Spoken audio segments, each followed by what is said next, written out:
नमस्कार दोस्तों, स्वागत है आपका अपने YouTube चैनल रमा@स्टडी में। आज के इस वीडियो में हम बात करेंगे डेली करंट अफेयर्स के कुछ सिलेक्टेड क्वेश्चंस को, जो कि आने वाले एग्ज़ाम्स के लिए वेरी इंपॉर्टेंट है। इसलिए वीडियो को अंत तक ज़रूर देखिएगा। चलिए शुरू करते हैं। आज का हमारा पहला क्वेश्चन है, हाल ही में IBBI के नए अध्यक्ष कौन बने हैं? ए आकाश मित्तल, बी दिनेश खारा, सी सोहन लाल, डी रवि मित्तल। तो इसका राइट आंसर है डी रवि मित्तल। आइए समझते हैं इंपॉर्टेंट पॉइंट से। कारपोरेट मामलों के मंत्रालय द्वारा जारी अधिसूचना के अनुसार खेल विभाग के पूर्व सचिव रवि मित्तल को insolvency and bankruptcy board of India का अध्यक्ष नियुक्त किया गया है।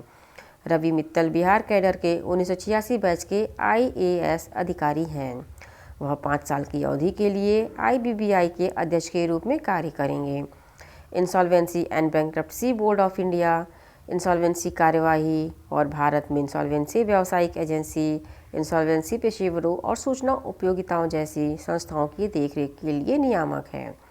IBBI का मुख्यालय नई दिल्ली में है। IBBI की स्थापना 1 अक्टूबर 2016 में हुई थी। अगला क्वेश्चन, किस संस्था के द्वारा भारतीय संस्थान का सबसे बड़ा सुपर कंप्यूटर लॉन्च किया गया है? A DRDO, B IISc, C ISRO, D उपर्युक्त में से कोई नहीं। तो इसका राइट आंसर है B IISc, Indian Institute of Science. भारतीय विज्ञान संस्थान बेंगलुरु ने भारत के सबसे शक्तिशाली सुपर कंप्यूटरों में से एक परम प्रवेगा को स्थापित और चालू किया है। यह किसी भारतीय शिक्षण संस्थान का सबसे बड़ा सुपर कंप्यूटर भी है।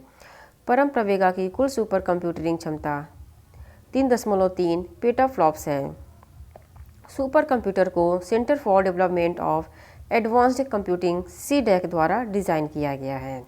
इसे राष्ट्रीय सुपर कंप्यूटिंग मिशन के तहत विकसित किया गया है, जो विज्ञान और प्रौद्योगिकी विभाग और इलेक्ट्रॉनिक्स और सूचना प्रौद्योगिकी मंत्रालय की एक संयुक्त पहल है।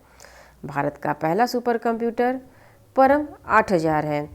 इसको अच्छे से लर्न कर लीजिएगा, क्योंकि ये वेरी इंपॉर्टेंट है। ये एग्ज़ाम में पूछे जाते हैं कि भारत का पहला सुपर कंप्यूटर कौन सा था। चलिए बढ़ते अगले क्वेश्चन की ओर। विश्व कैंसर दिवस कब मनाया गया है? ए 1 फरवरी, बी 2 फरवरी, सी 3 फरवरी, डी 4 फरवरी। तो इसका राइट आंसर है डी 4 फरवरी।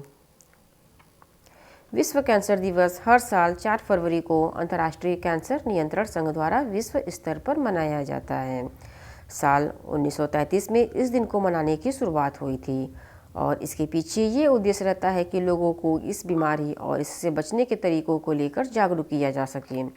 सबसे पहले विश्व कैंसर दिवस 1933 में जिनेवा, स्विट्जरलैंड में union for international cancer control के द्वारा मनाया गया था।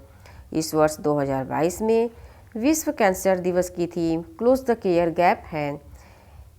इस टॉपिक को अच्छे से लर्न कीजिएगा कि विश्व कैंसर दिवस की थीम 2022 में क्या थी, क्योंकि ये एग्ज़ाम में पूछे जाते हैं।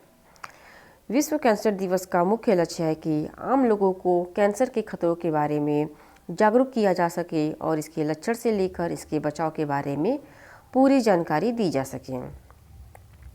अगला question, India that is Bharat coloniality civilisation constitution के लेखक कौन है?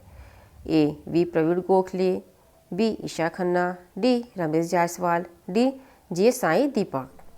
तो इसका राइट आंसर है डी जे साई दीपक। लेखक जे साई दीपक ने अपनी नई पुस्तक इंडिया डेट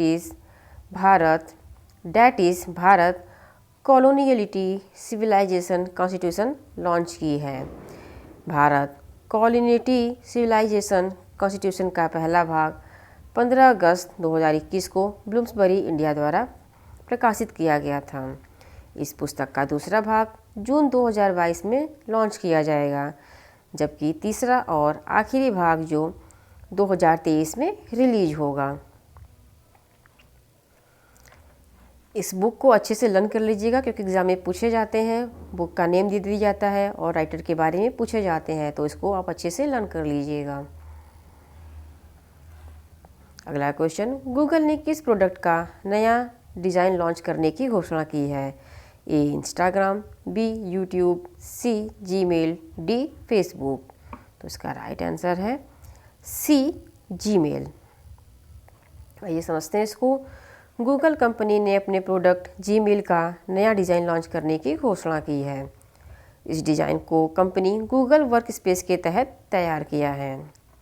गूगल इस कॉन्सेप्ट पर 8 फरवरी से नए जीमेल की टेस्टिंग शुरू कर देगी। यूजर्स के लिए यह नया इंटरफेस जून 2022 में रिलीज़ किया जाएगा। गूगल के वर्तमान सीईओ सुंदर पिचाई हैं। गूगल की स्थापना 1998 में हुई थी। गूगल का मुख्यालय कैलिफोर्निया में है। बढ़ते हैं अगले क्वेश्चन की ओर। देश की पहली बुलेट ट्रेन का पहला स्टेशन कहाँ बनाया जाएगा? ए कर्नाटक, बी महाराष्ट्र, सी सूरत, डी गोवा। तो इसका राइट आंसर है सी सूरत। देश की पहली बुलेट ट्रेन का पहला रेलवे स्टेशन सूरत में मुंबई अहमदाबाद मार्ग पर स्थापित किया जाएगा। मुंबई अहमदाबाद मार्ग देश की पहली बुलेट ट्रेन के लिए निर्धारित मार्ग है। National high speed rail corporation limited के अनुसार वापी, बिलीमोरा, सूरत, भरूच पर बुलेट ट्रेन का काम तेजी पर है, जो कि दिसंबर 2024 तक पूरा हो जाएगा। भारत की पहली बुलेट ट्रेन 2026 में सूरत और बिलीमोरा के बीच संचालित की जाएगी, जिसकी दूरी 50 किलोमीटर होगी। आपको बता दें कि मुंबई और अहमदाबाद के बीच बुलेट ट्रेन कॉरिडोर परियोजना का उद्घाटन 2017 में किया जा चुका है। इस परियोजना पर काम शुरू में 2023 तक पूरा करने का लक्ष्य था। इस परियोजना के अंतर्गत गुजरात के 8 जिलों से बुलेट ट्रेन गुजरेगी, जो कि 352 किलोमीटर की दूरी तय करेगी। वेरी इंपॉर्टेंट क्वेश्चंस है, क्योंकि एग्ज़ाम में पूछा जा सकता है कि भारत का पहला बुलेट ट्रेन कहाँ से शुरू हुआ था, कब स्थापित हुआ था, कब इट मीन्स कि कब स्टार्ट किया गया था। इसलिए इसको अच्छे से लर्न करिएगा। बढ़ते अगले क्वेश्चन की ओर। हाल ही में NHRC की लघु फिल्म पुरस्कार प्रतियोगिता किस फिल्म ने जीती है? ए स्ट्रीट स्टूडेंट, बी कर्फ्यू, सी वन वे, डी उपर्युक्त में से कोई नहीं। तो इसका राइट आंसर है ए स्ट्रीट स्टूडेंट। राष्ट्रीय मानवाधिकार आयोग, national human rights commission NHRC द्वारा आयोजित एक प्रतियोगिता में अकुला संदीप की एक लघु फिल्म स्ट्रीट स्टूडेंट ने शिक्षा के अधिकार पर एक मजबूत संदेश के साथ एक गली में रहने वाले की कहानी को दर्शाया है। अकुला संदीप की स्ट्रीट स्टूडेंट को 7वीं शॉर्ट फिल्म अवार्ड प्रतियोगिता में 2 लाख के प्रथम पुरस्कार के लिए चुना गया है। यह तेलुगु में अंग्रेजी उपशीर्षक के साथ है। शिक्षा के अधिकार और समाज को इसका समर्थन करने की आवश्यकता पर एक मजबूत संदेश भेजने के लिए एक सड़क पर चलने वाले की कहानी दिखाती है। 1.5 लाख रुपए का दूसरा पुरस्कार रोमी मैतेई की कर्फ्यू को दिया गया है। कभी कभी ये सब क्वेश्चन भी पूछे ही जाते हैं एग्ज़ाम में कि किस फिल्म को कौन सा पुरस्कार दिया गया, ये किसके द्वारा आयोजित किया गया था, एट्सेट्रा। इसलिए आप इसको ध्यान दीजिएगा। बढ़ते हैं अगले क्वेश्चन की ओर। हाल ही में किस राज्य सरकार ने ओपन एयर क्लासरूम परम शिक्षा शुरू करने की घोषणा की है? ए पश्चिम बंगाल, बी कर्नाटक, सी केरल, डी उत्तर प्रदेश। तो इसका राइट आंसर है ए पश्चिम बंगाल। पश्चिम बंगाल के शिक्षा विभाग ने ओपन क्लासेज परम शिक्षा शुरू करने की घोषणा की है। इसके तहत सरकारी स्कूलों के प्राइमरी और प्री प्राइमरी छात्रों को खुले स्थानों में पढ़ाया जाएगा। कक्षा 1 से 5 तक के छात्रों को प्रारंभिक शिक्षा प्रदान करने के लिए पैरा शिक्षकों और प्राथमिक विद्यालय के शिक्षकों को इसमें शामिल किया जाएगा। यह व्यवस्था उन बच्चों के लिए खास तौर से की गई है जो कोविड-19 के कारण लंबे समय से स्कूल नहीं जा पा रहे थे। छात्रों को पढ़ाई के अलावा एक्स्ट्रा करिकुलर एक्टिविटी में भी शामिल किया जाएगा। अगला क्वेश्चन, अमेरिका ने किस देश को अपने गैर नाटो सहयोगी के रूप में नामित किया है? ए भारत, बी कतर, सी भूटान, डी मलेशिया। तो इसका राइट आंसर है बी कतर। अमेरिका ने कतर देश को अपने गैर नाटो सहयोगी के रूप में नामित किया है। कतर यह दर्जा प्राप्त करने वाला 18वां देश बना है। इससे पहले साल 2019 में ब्राज़ील को यह दर्जा दिया गया था। यह सम्मान अमेरिका ने अफगानिस्तान से लोगों को निकालने और गाज़ा में पिछले साल के इजराइल हमास युद्ध को समाप्त करने में कतर द्वारा की गई सहायता का आभार प्रकट करने के लिए दिया है। कतर की राजधानी दोहा। कतर की मुद्रा रियाल है। और आज का last question, Shillong technology park का उद्घाटन किस राज्य में किया गया है? A Assam, B Meghalaya, C Tripura, D Nagaland. तो इस क्वेश्चन का राइट आंसर है B Meghalaya. Shillong technology park का उद्घाटन मेघालय राज्य में किया गया है। इसका मुख्य उद्देश्य उन मेघालय वासियों को वापस लाना है जिन्होंने नौकरी के अवसरों की तलाश में राज्य को छोड़ दिया है। साथ ही यह पार्क राज्य में युवाओं के लिए रोजगार के नए अवसर प्रदान करेगा। यह पार्क ऊष्मायन केंद्रों का समर्थन करेगा। इस पार्क में युवाओं के लिए काम के कई विकल्प उपलब्ध होंगे।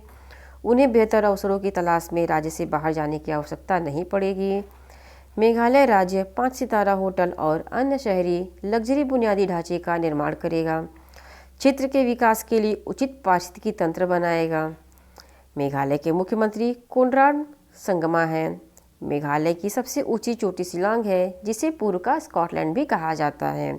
ये क्वेश्चन कभी कभी एग्जाम में पूछे जाते हैं कि पूर्व का स्कॉटलैंड किसे कहा जाता है। तो इस टॉपिक को अच्छे से समझिएगा, लर्न कीजिएगा, ताकि एग्ज़ाम में आए तो आप बहुत ही ईजिली तरीके से आप इसके आंसर को दे सकें। आज के लिए बस इतना ही।